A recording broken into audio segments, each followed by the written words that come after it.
have anything like a TPS report at work? Like something that you just hate doing? Well, or like do you like, I don't know, account for all your time that week, or like something that seems like pointless record keeping? Yeah. I mean, I think there's stuff like that in every job where you're just like, ugh, why could I possibly need this information kept for further use? We're never going to touch this again. But yeah. I don't know. I bet it's a lot worse in like giant companies, like especially I don't know how to accounting. I don't know, but I imagine there's a ton of that in accounting, where it's just all day dealing with shit that you don't feel like is super significant, but you just have to log everything. Yeah, but that's the outside, looking in. I have no idea. At accounting there was, and at Cisco when I coded, we would often have to like, whatever. Like it didn't even matter how many hours you worked.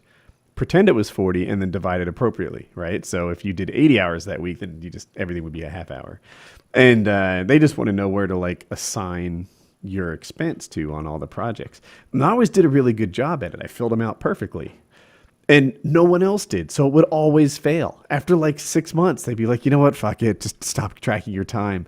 And I'm like, wait a minute. Like, all you people aren't doing this? How do you just not do your job? Like they staged a mutiny, and I'm like the only asshole tracking all his metrics. It happened several times, and every time I was flabbergasted by it. That is always surprising at a job when you'll talk to someone who's just like, oh yeah, I don't do that. It's like, what?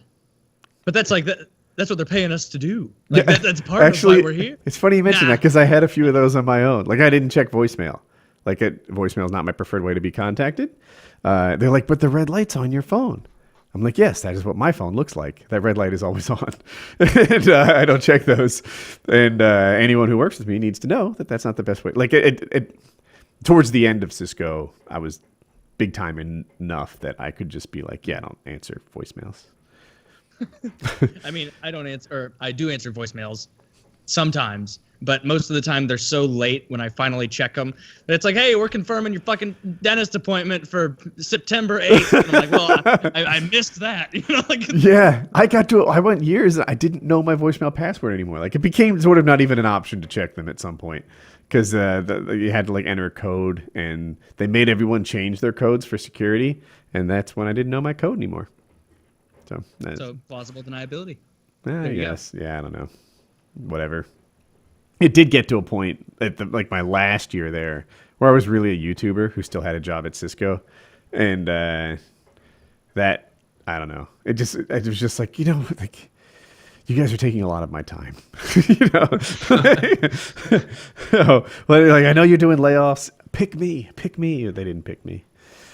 So would you ever consider going back? I do sometimes. I don't know if it'd be Cisco in particular. Cisco's not a bad place to work, but every so often I'm like, I wonder if I'd like a larger daily mission or something, like a company to be a part of. I don't know. Sometimes I think like I might enjoy that.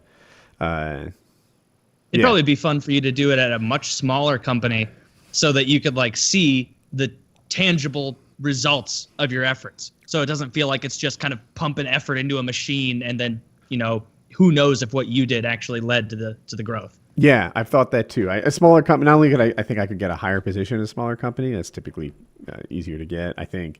But like you said, I'd be a bigger part of the machine as opposed to just a tiny little cog. And so sometimes I think it might be neat to have a day job. Other times, the weather's right, and I'm absolutely happy I can do whatever the fuck I want. How long has it been since you've had a day job, Woody? I don't know. I would ballpark like 2011 or 12. Okay. That's quite a bit of time at this point. Like 5+ years. Yeah, it's almost 2018. So